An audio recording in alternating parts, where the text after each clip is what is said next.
Industri pariwisata Indonesia, khususnya perusahaan pengelola hotel, merasa dirugikan oleh online travel agent asing seperti Agoda, Booking.com, Airbnb, Trip.com, Expedia, Globaltics, dan Klook. Pasalnya, otak asing ini tidak membayar PPN dan PPh badan, sehingga beban pajak itu ditanggung perusahaan pengelola hotel. Apa komentar Anda mengenai keberadaan online travel agent asing yang tidak bayar pajak ini dan bagaimana mengatasinya? Sementara di sisi lain, kadang mereka menawarkan harga murah untuk konsumen. 633-9160 dan WhatsApp call 0816-924-924 kami buka untuk Anda.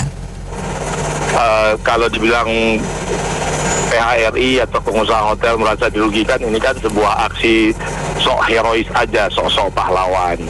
Karena sebenarnya pimpinan hotel atau restoran itu ya, atau tempat wisata ya, PHRI lah katakan, mereka silakan aja hitung APP-nya ditambah dengan profitnya berapa, ya itulah yang dijual ke Agoda dan lain sebagainya.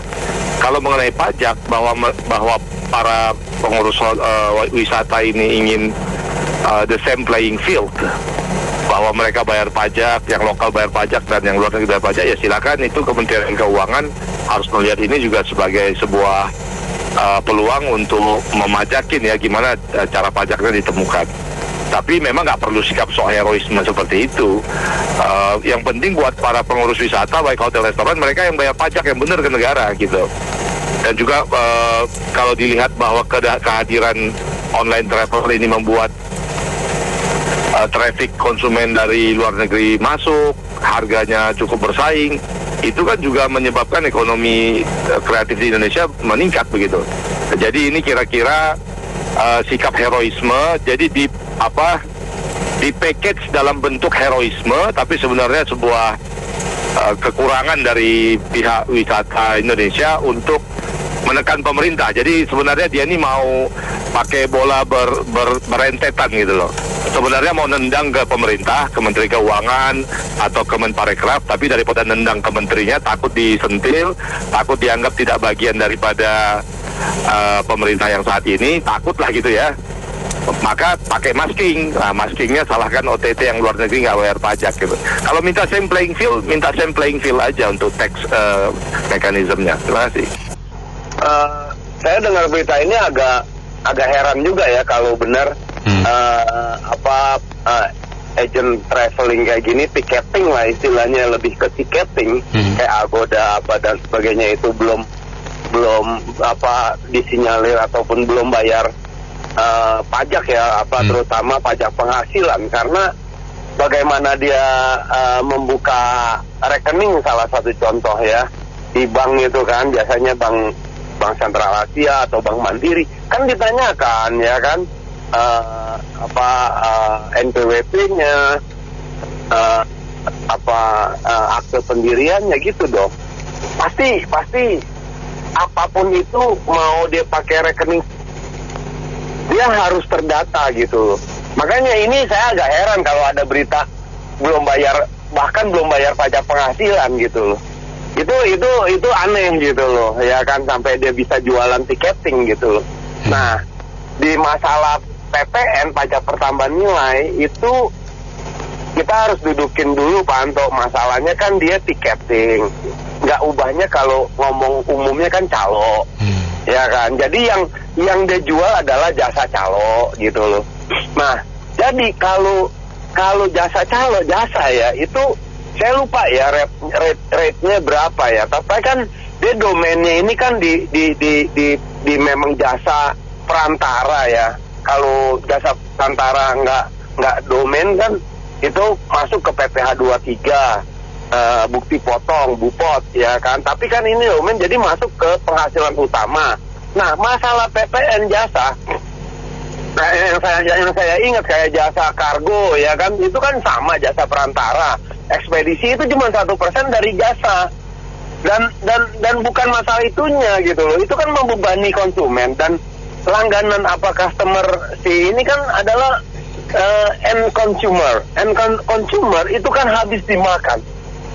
menurut pandangan saya itu nggak wajar kalau dikenakan PPN. Jangan untuk PPN lah.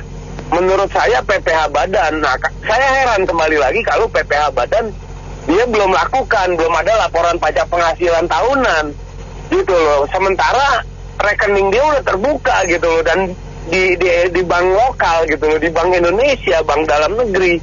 Nah itu kan berarti kan memakai data empiris gitu loh, data legalnya ada gitu loh. Terima kasih. Kalau menurut saya nggak apa-apa ya, kembali ke zaman-zaman film-film Dono dulu kan, agen travelnya langsung digabung ke travel itu sendiri. Tapi kan pembaruan selalu ada ya. Di situ juga kan paspor visanya itu yang harus diperhatikan oleh pemerintah kita, khususnya pemerintah Indonesia. Karena kalau visa kunjungan, segala visa pendidikan atau visa perdagangan itu kan harusnya confident-nya dari penjaminan auto debit perbankan, Serus, QR, segala macamnya itu juga menjadi perhatian pemerintah. Jadi artinya asuransinya pun sudah termasuk di situ. Dari sana mungkin juga peraturan Asia Tenggara atau Eropa bagian pariwisata juga direvisi lagi mengenai peraturan perundang-undangannya, bagaimana hak wisatawan itu diprerogatifkan sebagaimana peruntukannya begitu Pak. Jadi keuntungan negara kita juga mendapat nilai plus, begitu juga kebudayaan kita yang lainnya juga terapresiasi. Tapi di sisi yang lain kewenangan dalam struktur ekonomi dan sosialnya juga ketemu gitu, mungkin begitu. Saya pikir kasus ini mirip dengan dulu waktu muncul taksi online, ojek online. Nah itu dapat suatu tantangan. Nah sekarang ini dari hotel pun melakukan komplain ke pemerintah bahwa ini, tapi kalau menurut saya ini harus tetap jalan. Nanti akan muncul sendiri biro pariwisata segala yang datang dari dalam negeri. Jadi memang harus diterima. Terima kasih. Saya sih banyak komen untuk kita sendiri ya, karena di sini itu semuanya dipajakin. Ada beberapa negara untuk transaksi online nggak dikenain PPN. Cuman di Indonesia kan semua dikenain pajak, semua. Jadi akhirnya ya terjadi perbedaan konsep. Jadi menurut saya kalau kita mau bersaing sama luar negeri, mau nggak mau ya harus ada kebijaksanaan lebih baik ya. Kalau kayak gini yang nanggung ntar pengusaha lokal. Saya kurang tahu deh aturan untuk di Menteri Keuangannya. Cuman yang jelas menurut saya online itu menguntungkan pihak user, customer diuntungkan. Karena apa? Harganya kompetitif, habis itu banyak pilihan.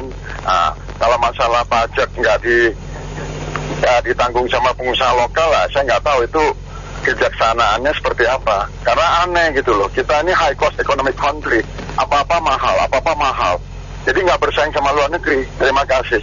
Iya, saya kurang tahu nih maksudnya untuk hotel itu sendiri atau untuk yang jual murah-murah kan. Hotel sendiri kan sebenarnya agak membantu sih ya, kalau mereka kan istilahnya yang nggak mungkin okupansinya 100% kan. Nah, pas musim-musim yang sepi itu mereka kan kebantu juga. Jangan dibilang online itu nggak keluar duit loh, mereka keluarin iklan juga. Kayak Tokopedia aja masih rugi kan, ya kan.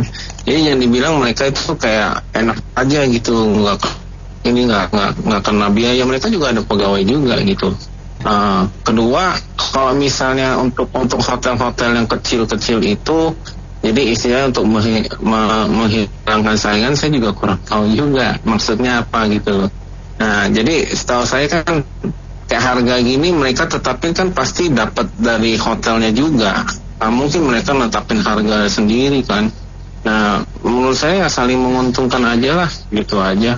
Ini kalau namanya badan usaha di Indonesia itu saya bukan cuma hotel. Semua itu badan usaha yang domisili di Indonesia pasti dikejar. Apalagi nanti kalau andalan Indonesia itu pendapatannya menurun, pasti yang dikejar itu wajib pajak. Itu ya siap-siap aja gitu. Kalau administrasinya tertib apalagi kita kena bisa-bisan.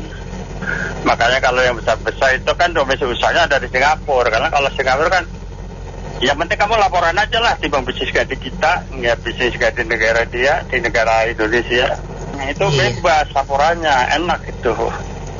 Makanya pemerintah ya harus bijaksana kasih. Kok saya lihatnya ini kok jadi para pengusaha kok jadi cengeng ya, maaf ya tanda petik ya, cengeng gitu ya. Ya kayak dulu yang pengusaha Tanah Abang lah, sepi itu saya dibikin peraturan gini-gini gitu ya. Yang sekarang ini Agoda gitu, Booking.com udah ada dari kapan gitu loh. Ya kan? Ya tolonglah, jadi emang kita harus mengakui gitu loh. Kadang kalau kita nggak bisa bersaing ya kita tereliminasi gitu loh. Itu udah hukumnya.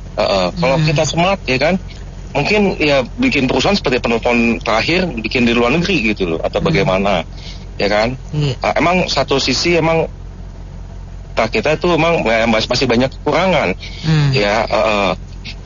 Istilahnya kalau investor asing tuh dikasih red carpet, sedangkan pengusaha dalam negeri itu seperti apa ya? Ya jadi diutamakan yang investor asing tuh duit masuk ya kan, tapi dikasih tax holiday dan lain-lain gitu loh. Sedangkan pengusaha dalam negeri itu seperti kayak tadi diperas gitu loh, kayak seperti diperas gitu loh. Jangan sampai kesannya seperti itu. Jadi udah banyak yang protes. Baik, itu aja. Makasih. Orang hotel itu sudah pedagang tanah abang gitu. Udah jadul ketinggalan zaman. Mereka dulu di Minabobo, Aena, mungkin bayar pajak juga asal-asalan. Sekarang mau jadi pahlawan kesiangan, benar nggak?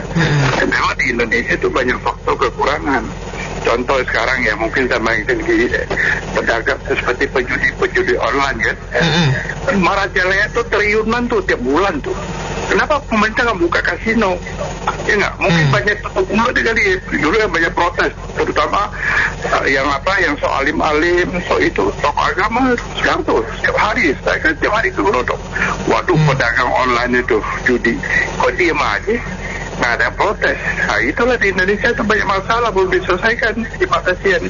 Ya Bu, ini kelihatannya sih pengelola hotelnya cari kambing hitam ya. Itu kan pengelola hotel atau hotel-hotel yang ada terdaftar di Agoda dan OTA itu kan gak serta-merta otomatis masuk di dalam aplikasinya. Itu kan pasti ada pembicaraan dulu, ada penentuan harga dulu. Nah saat itu kan harusnya pengelola hotel sudah harus memperhitungkan pajak-pajak yang ada di Indonesia. Kenapa giliran sudah begini baru ngomong, wah itu dia nggak bayar pajak jadi beban ke kita. Itu aneh, kambing hitam aja sih itu Bu. Baik. Sedangkan kalau kita lihat tuh harga hotel di Indonesia itu harganya tinggi sekali ya. Kita bisa lihat lah, bandingkan sama negara-negara tetangga itu harga-harga hotelnya jauh lebih murah. Negara tetangga kita Malaysia itu bintang 5 itu harganya masih cuma 1 jutaan. Di Indonesia coba kita lihat kalau misalnya paling mahal di Jogja sama Bali itu aneh harganya. Jadi mereka cuma mau enaknya aja, giliran bayar pajaknya nggak mau. Itu aja sih Bu, terima kasih. Iya, ini nggak bisa dihindari ya, digitalisasi segala hal, memotong rantai distribusi sesuatu produk.